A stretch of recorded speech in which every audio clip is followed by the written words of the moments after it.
The Toy Box Killer, aka David Parker Ray, was a twisted man who used sex toys to drug, torture, and murder young women for sexual gratification. And with that, I'm Cassie. I'm Sarah, and let's talk about the Toy Box Killer. Little is known about David Parker Ray's childhood. Only the fact that he was mainly raised by his grandfather, but he did see his father regularly, who beat him and supplied him with magazines depicting sadomasochistic pornography. When David's dad came back and gave him all this stuff, what do you think David was thinking?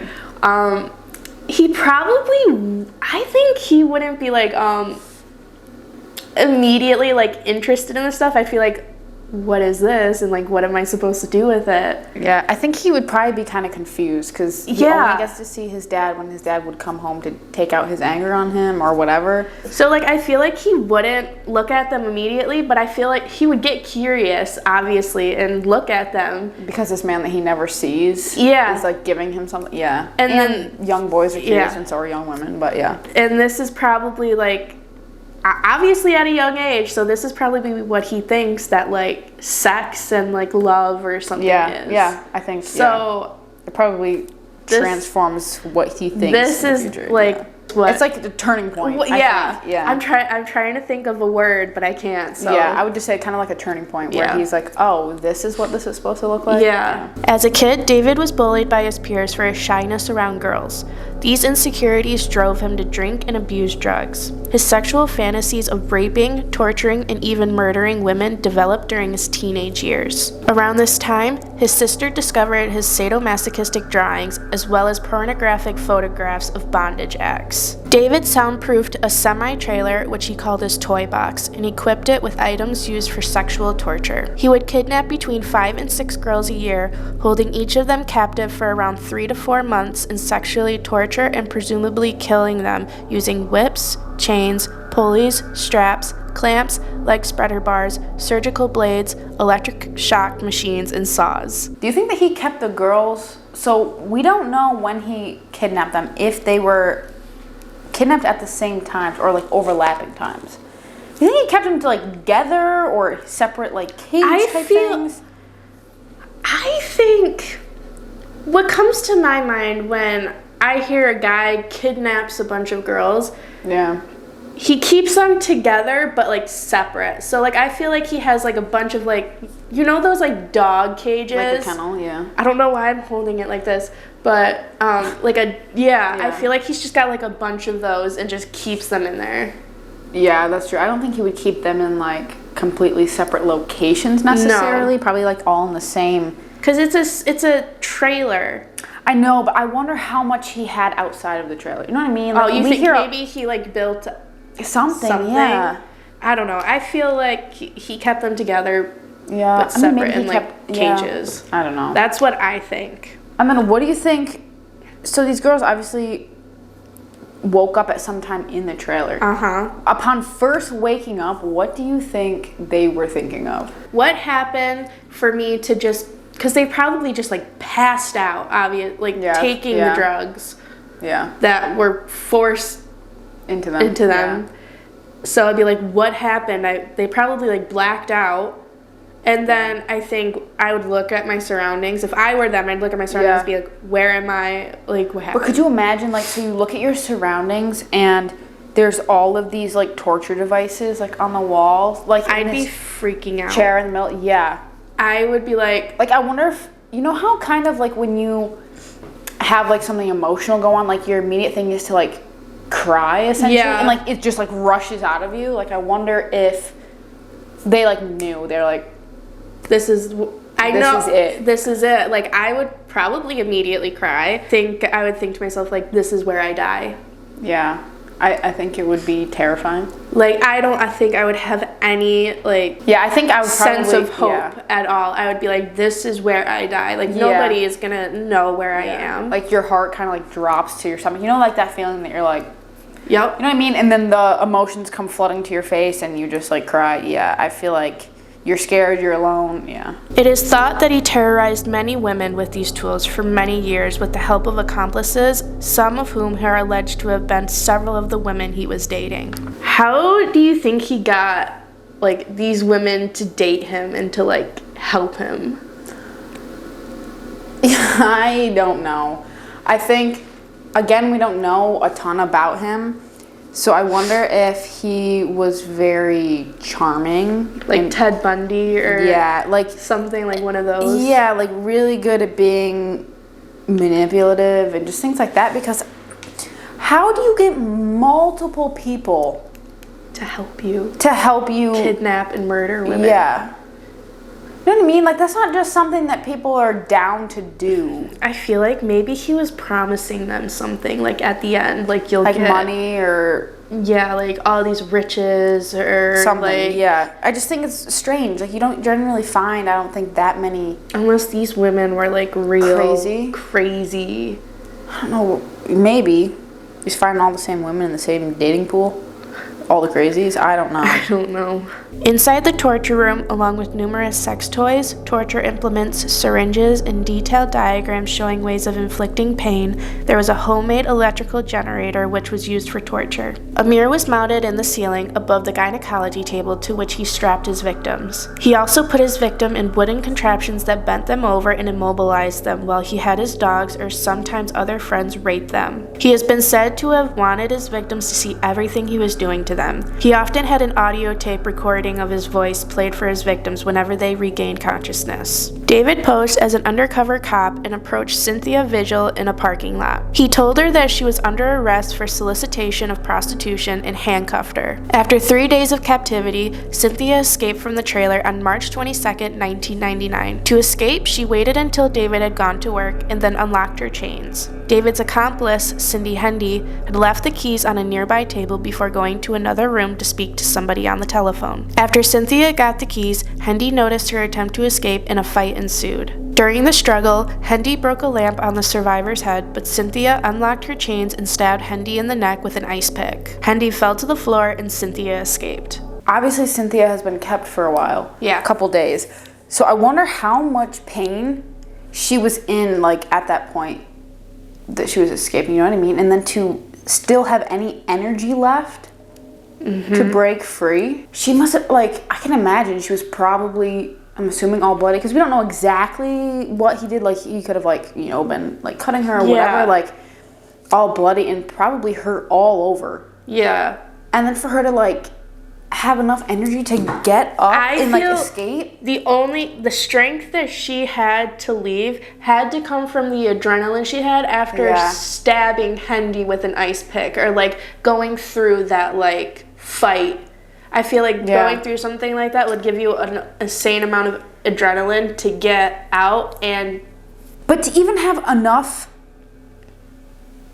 like power to even start that fight, you know what I mean? Like, because 3 days of probably straight torture, I can imagine, like, her body is she's strong. She's super strong. I know I wouldn't even have, like, any life left in me after the first day. To fight somebody and then, like, hit someone with a pick, I like, probably crazy. would have accepted that this is where I'm gonna die. Yeah. She fled while wearing only an iron slave collar and padlocked chains. She ran down the road seeking help, which she got from a nearby homeowner who took her in, comforted her, and called the police. What do you think is going through the homeowner's head? If I were the homeowner, I'd probably be terrified because 100%. I mean, like, at least now, so she escaped in 1999, so obviously I was very little then. Yeah. But, like, now, if someone showed up to my doorstep bloody like that, I would honestly probably be a little hesitant to, like, open the door just because people do some crazy things these days to get into homes and to attack people. Like home invasions. So I think I'd be scared. Oh, most definitely. Like, scared, like, should I help this person? Should I let somebody else do it even though they're on my doorstep? Like... But I think probably the homeowner, like I said, was probably scared and, like, shocked. I don't know. Oh, I don't know if I'd be shocked. I think I'd be shocked after the fact, after they got out of my house. I would be 100% scared, and I'd be like, well, stay right there. Yeah. Don't go anywhere. I'm going to call the police. Yeah. And then... I would, like, watch her through the door and I'd be like, I'm still here. Yeah. I'm not going anywhere, but just stay right there. Yeah. And then when the police came in, I'd be like, okay, well, then you guys can come in the house. Yeah. Get her, and I'd give, like, whatever they needed. Yeah. And then after everything was set and done, after they got out of my house, I'd be in shock. I'd sit on the couch and be like, what just happened? Yeah. I'm sure that's probably what they were thinking, too. They're like, is this real life? Yeah, is this real life? Her escape led officials to the trailer and instigated the capture of David and his accomplices. Police stopped Ray and Hendy, and Ray was taken to jail. After the publicity surrounding the arrest, another victim, Angelica Montano, came forward. She told a similar story and said that she had reported the incident to police, but there had been no follow-up. David had a video of another victim, Kelly Garrett, which dated from 1996. Kelly ultimately was found in Colorado alive after police identified a tattoo on her ankle. She later testified that she had gotten in a fight with her husband and decided to spend the night playing pool with friends. On July 24th, 1996, David's daughter, Jessie, who knew Kelly, took her to the Blue Water Saloon in Truth or Consequences, New Mexico, and drugged the beer she was drinking. Kelly had walked to the parking lot when she suffered a blow from behind, which knocked her unconscious. David took her to his trailer and attached a dog collar and leash to her neck. She awoke, but blacked out several times during 2 days of torture and drugging. During this time, David noticed that she was breathing and slashed her throat open. Thinking that he had killed her, he dumped her beside a road near Cabello. She was later treated for her injuries at a local clinic. Neither her husband nor the police believed her story. Her husband believed she had been cheating on him the night she was attacked. He filed for a divorce and she moved to Colorado. Due to the effects of the drug, she had limited recollection of the events over those 2 days, but remembered being raped by the toy box killer. Dang. She kind of had a similar story to Angelica. Like, she went through all of this and then no one cared to believe her. Not her husband, the police, nobody. They just thought she was out cheating and doing whatever.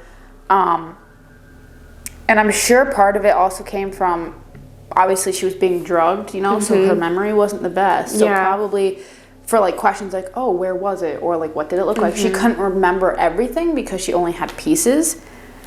But I find it interesting that she knew enough that she was raped by the toy box killer. Yeah. Yeah. And also, can we just back up for a minute?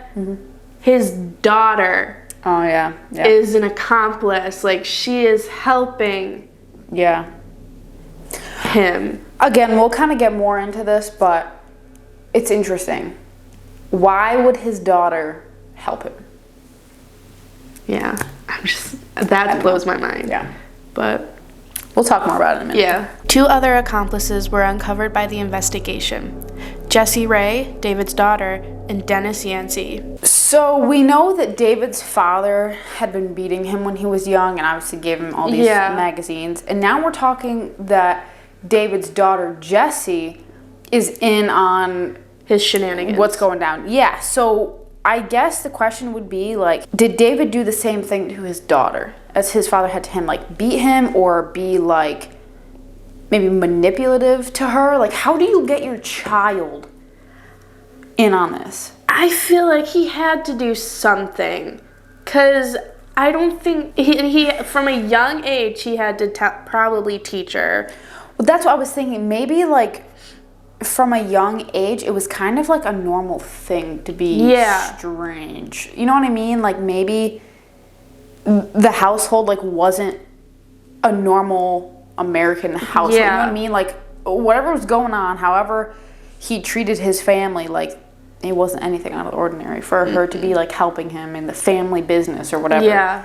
Maybe how she was treated is how you're supposed to treat others. Yeah, or, like, she ended up kind of like Stockholm syndrome almost. Like, she eventually ended up, like, admiring her dad and, like, whatever. Yancey admitted to strangling his former girlfriend, Marie Parker, after David had kidnapped and tortured her. Yancey was convicted of second-degree murder and of conspiracy to commit first-degree murder and was sentenced to 2 15-year prison terms. After that murder, David allegedly admitted to having an accomplice named Billy Bowers, a previous business partner whom he had also murdered. The FBI sent 100 agents to examine David's property and surroundings, but no identifiable human remains were found. To prevent women from reporting the crimes, he had drugged them with agents to induce amnesia. He made a tape recording of himself telling one woman that the drugs were sodium pentothal and phenobarbital. One woman remained uncertain that her recollections of the abuse were anything but nightmares until she was contacted by the FBI. After questioning, she came to remember her mistreatment in increasing detail. If he's just gonna kill them, why go through all that trouble of using amnesia? I don't know. It could be because, like, maybe he suspects that there's a chance that they could get out. And that way it would kind of, like, cover his butt a little bit if there were a chance. Because, again, it's a trailer, like... And he's putting trust in other people, too, because of all of his accomplices. So maybe he did that in order to kind of save his butt. Because it doesn't really make sense if he's just planning to murder them anyway. Why pay for amnesia? I don't think it's cheap. I don't think so. You know I don't what I mean? think I mean, he drugs probably like that stole is... it. Oh, but probably, like, but why? I don't know how. I don't know either about how. You think maybe one of the ladies he was dating was a nurse? Or his daughter was. Anyways, but yeah, still, there's really no point in using it if you're just gonna murder somebody. So it's probably just as like a safety precaution thing. I don't know. Why do you guys think that he would use amnesia? Why not just keep the girls and then murder him like he was planned? Do you think that he did it in case they escaped or not? David agreed to a plea bargain in which he was sentenced in 2001 to 224 years in prison for numerous offenses in the abduction and sexual torture of 3 young women. His daughter, Jessie Ray, also was tried on charges of kidnapping. She was sentenced to 2.5 years in prison with an additional 5 years to be served on probation. In 1999, accomplice Dennis Yancey was convicted of the strangulation murder of Marie Parker, which David recorded. In 2000, Cindy Hendy, an accomplice who testified against David, received a sentence of 36 years for her role in the crimes. On May 28, 2002, David was taken to the Lehigh County Correctional Facility in Hobbs, New Mexico, to be questioned by state police. He died of a heart attack before the interrogation took place. So David, in the end, got 224 years. 224 years. Why didn't they just say life? Maybe to make it sound more... I don't know, maybe saying 224 years instead of just saying life. It feels more like... You know what I mean? I don't know. I feel both of them are like, oh my gosh, I'm going to spend the rest of my... If you say life, I'm going to spend the rest of my life in prison? Oh my gosh. Well, maybe if you... I don't know, because I'm not a legal person, but I wonder if you say the amount of years instead of life, there's possibility for parole. You know what I mean? Like, if you say life in prison, don't they say life in prison without possibility of parole? Or no? Like, it's just life in prison. I don't know. I'm not a legal person. Me neither, but I wonder if maybe that's why they do it, so there could be a possibility of parole, but why would you want this guy to have a possibility of parole? But his daughter got the least. Weird. Very weird. She didn't kill anybody, I know that, but she, helped him kidnap. She helped drug them.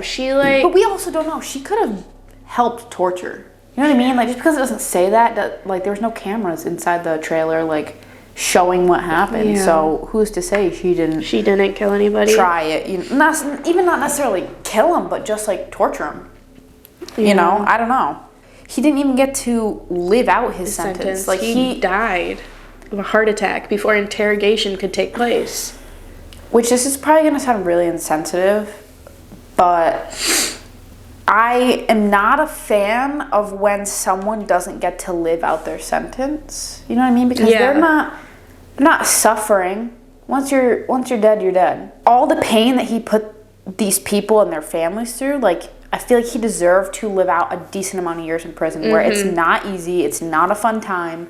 You know what I mean? And have a little bit of pain himself.